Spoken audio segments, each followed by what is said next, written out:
James William Jim Denver was an American politician, soldier and lawyer. He served in the California state government, as an officer in the United States Army in 2 wars, and as a Democratic member of the United States House of Representatives from California. He served as Secretary and Governor of the Kansas Territory during the struggle over whether or not Kansas would be open to slavery. The city of Denver, Colorado, is named after him. Early life and career. James W. Denver was born near Winchester, Virginia. He attended public schools and moved to Ohio with his parents in 1830, settling near Wilmington. In 1841 he taught school in Missouri, and in 1844 he graduated from the law school of the University of Cincinnati. He was admitted to the bar and practiced law near Xenia, Ohio. He moved to Platte City, Missouri, in 1845, where he continued his law practice and acting career. In 1847, during the Mexican-American War, he recruited a company for the 12th U.S. Volunteer Infantry and was commissioned a captain, serving under General Winfield Scott. After the war in 1850, Denver traveled to California, where he became a trader. Denver killed newspaper editor Edward Gilbert in a duel on August 2, 1852. Later that same year, he was elected to the California State Senate. He was later appointed as Secretary of State of California. In 1854 he was elected to the United States Congress as representative from California, serving from March 4, 1855 March 3, 1857. He was not a candidate for re-nomination in 1856.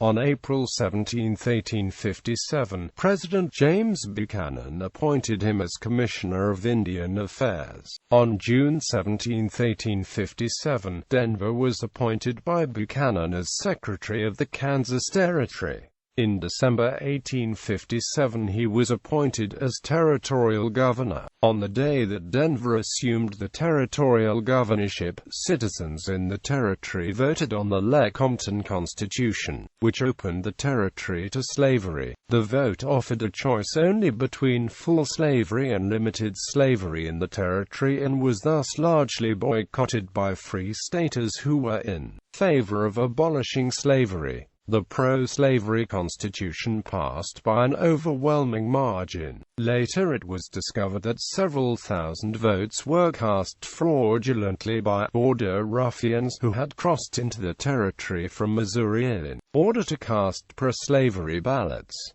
In November 1858, while Denver was still serving as territorial governor, William Larimer, Jr., a land speculator from Leavenworth, planted the town site of Denver City along the South Platte River in Arapahoe County in western Kansas Territory. Larimer chose the name Denver to honor the current territorial governor with the intention that the city would be chosen as the county seat of Arapahoe County. It was actually William McGaa and William Larimer who got the settlement of St. Charles at the confluence of Cherry Creek and the South Platte River to change its name to Denver in hope of becoming the county seat. Denver retired as territorial governor in November 1858 and was reappointed Commissioner of Indian Affairs, serving until his resignation on March 31, 1859.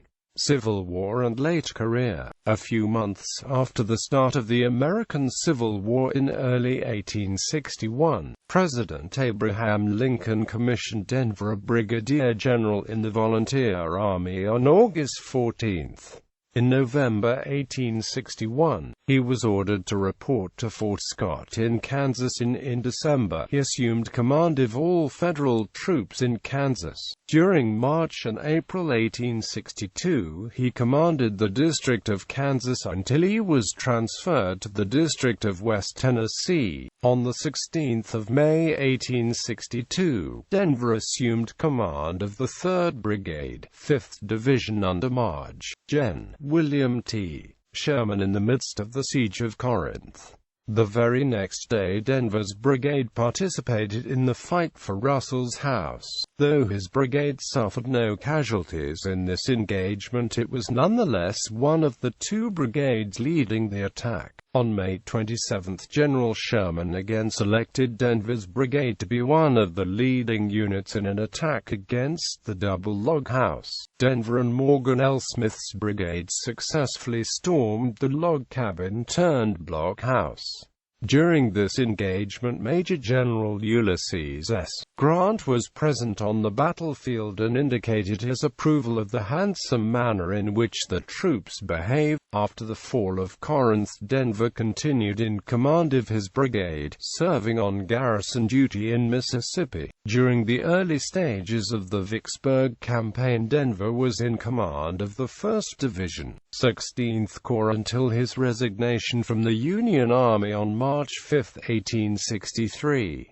After the war, Denver practiced law in Washington, D.C., and Wilmington, Ohio. He and his family lived in the Rombach Place while residing in Wilmington. He served as a delegate to the Democratic National Convention in 1876, 1880, and 1884. He was mentioned as a possible Democratic presidential nominee in 1876 and 1884, although his name was never offered into formal nomination. Denver reportedly visited Denver, Colorado in 1875 and 1882, but complained that his visits received little affection from the residents of the city named after him. The second visit makes Denver the only person to have spent time in his or her namesake city after it became a U.S. state capital. He died in Washington, D.C. in 1892 and is buried in Sugar Grove Cemetery in Wilmington, Ohio.